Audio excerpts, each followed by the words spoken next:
गांधी की राजनीतिक सोच से बनी रणनीति है, जिसका खुलासा आज हम आपके सामने करने वाले हैं। इस वक्त कांग्रेस की रणनीति यही है कि नरेंद्र मोदी को कमजोर करने के लिए देश की अर्थव्यवस्था को चोट पहुंचाई जाए। कांग्रेस जानबूझकर संसद में हंगामा कर रही है, काम नहीं होने दे रही है, जिससे संसद में देश के लिए महत्वपूर्ण बिल फंस गए हैं, लटक गए हैं। कांग्रेस नरेंद्र मोदी की उस छवि को चोट पहुंचाना चाहती है जिसमें मोदी को ओवरऑल इनकम बढ़ाने और नई नौकरियां बनाने वाले नेता के तौर पर जाना जाता है। संसद में हंगामा करने और काम रोकने में कांग्रेस की सफलता से उत्साहित राहुल गांधी और उनके करीबियों ने एक नई रणनीति तैयार की है। इस रणनीति के जरिए राहुल गांधी 4 अहम मुद्दों पर नरेंद्र मोदी सरकार को लेकर आम लोगों के मन में अविश्वास पैदा करना चाहते हैं। और ये 4 मुद्दे हैं: अर्थव्यवस्था, बहुसंख्यक समुदाय के हित, भ्रष्टाचार और पाकिस्तान से आए आतंकवाद को रोकने में नाकाम। कांग्रेस ये अच्छी तरह से जानती है कि अगर जमीन अधिग्रहण बिल और जीएसटी जैसे बिल पास हो गए तो भारत में बहुत तेजी से विदेशी निवेश आएगा, जिससे देश तेजी से आगे बढ़ेगा और अर्थव्यवस्था को फायदा मिलेगा। मोदी सरकार ने जो 2 बजट अब तक पेश किए हैं, उनमें बड़े आर्थिक सुधार नहीं हुए।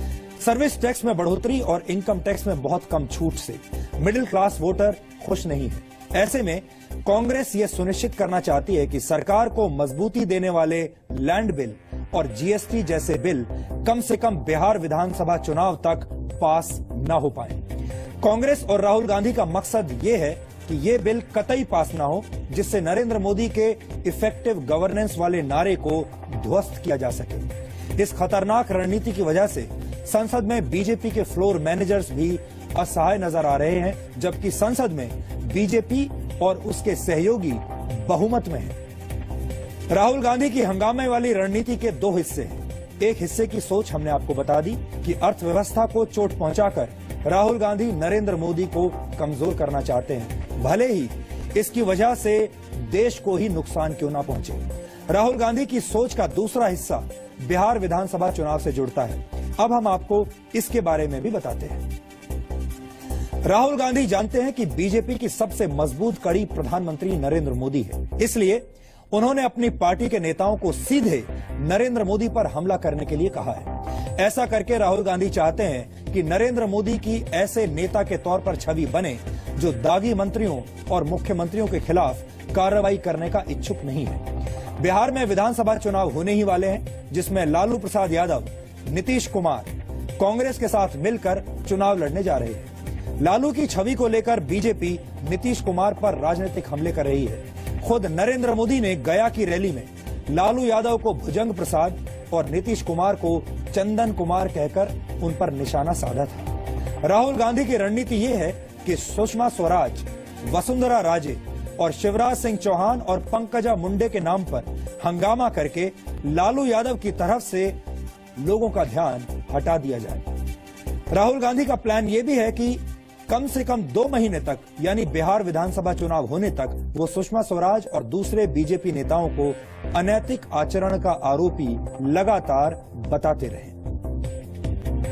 आपको याद होगा कि 2 वर्ष पहले जब राहुल गांधी लोकसभा चुनाव के टेस्ट की तैयारी कर रहे थे और प्रधानमंत्री पद के लिए नरेंद्र मोदी को चुनौती दे रहे थे, तब उन्होंने उद्योग जगत की बड़ी संस्था CII में एक भाषण दिया था। CII ने उन्हें एक भाषण देने के लिए बुलाया था। राहुल गांधी का वो भाषण बहुत चर्चित हुआ था। इसमें राहुल गांधी भारत की अर्थव्यवस्था पर अपना ज्ञान दे रहे हैं और सामने बैठे बड़ी बड़ी कंपनियों के CEOs ताली बजा रहे थे। आज राहुल गांधी के भाषण का एक अंश देखना बहुत जरूरी है, उसी भाषण का अंश जिसकी हम आपके सामने जिसका जिक्र कर रहे हैं। पहले आप राहुल गांधी की वर्षों पुरानी वो बात सुनिए, फिर हम इससे जुड़े हुए विरोधाभास पर रोशनी डालेंगे।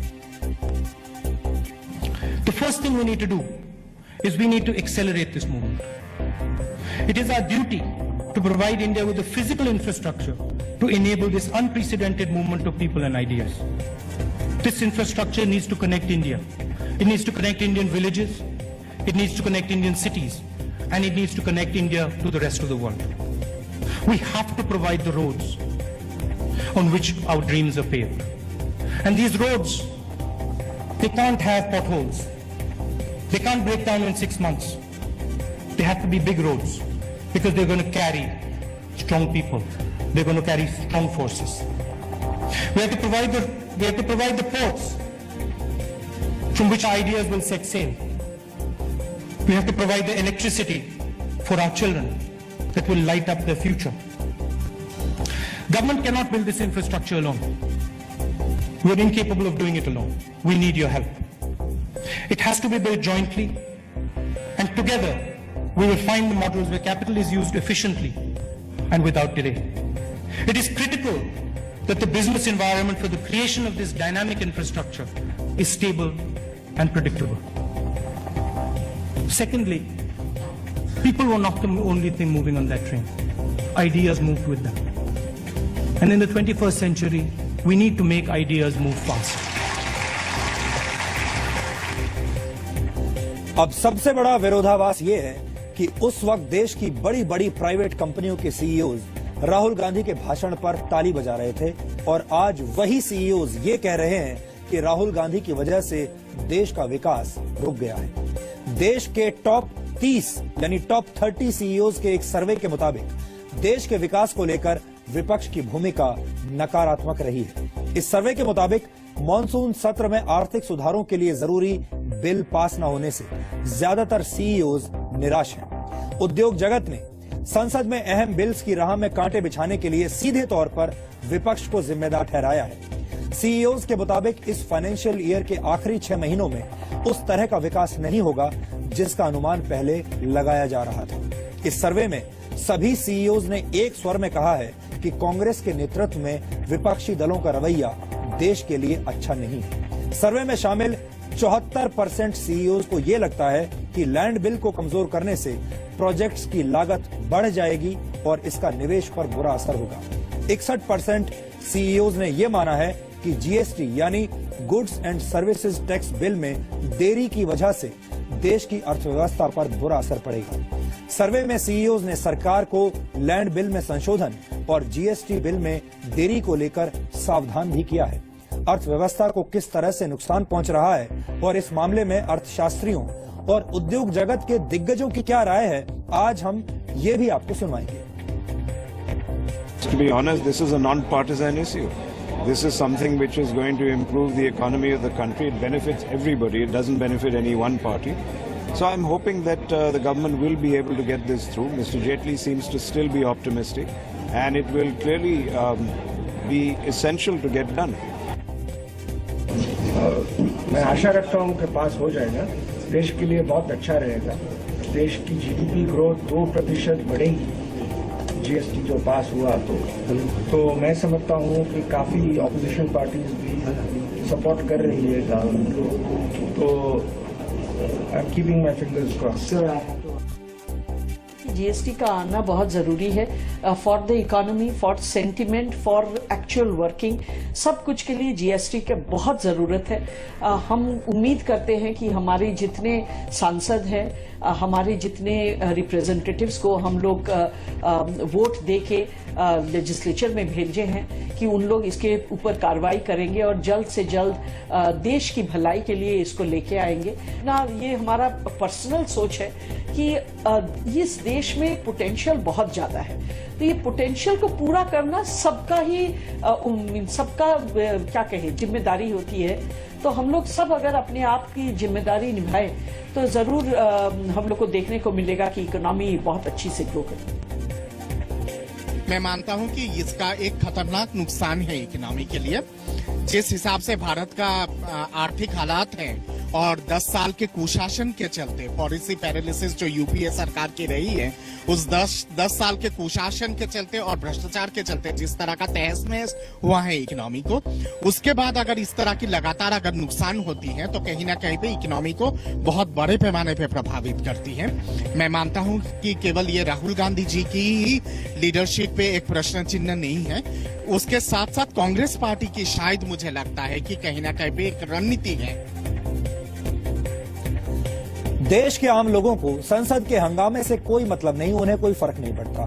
उन्हें सिर्फ इस बात से मतलब है कि जिन बिलों को संसद में पास नहीं होने दिया जा रहा है उनसे एक सामान्य व्यक्ति को क्या क्या फायदे हो सकते हैं, आपके जीवन पर क्या असर पड़ सकता है। इसलिए लैंड बिल और जीएसटी बिल के फायदे को जानना और समझना भी आज आपके लिए बेहद जरूरी है। केंद्र सरकार का दावा है कि भूमि अधिग्रहण बिल से हमारे देश में इंफ्रास्ट्रक्चर खड़ा करना आसान होगा।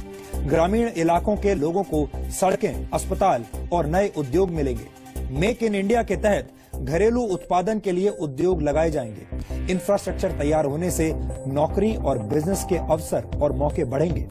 ग्रामीण इलाकों में खेती तक सिंचाई की सुविधा को पहुंचाया जाएगा।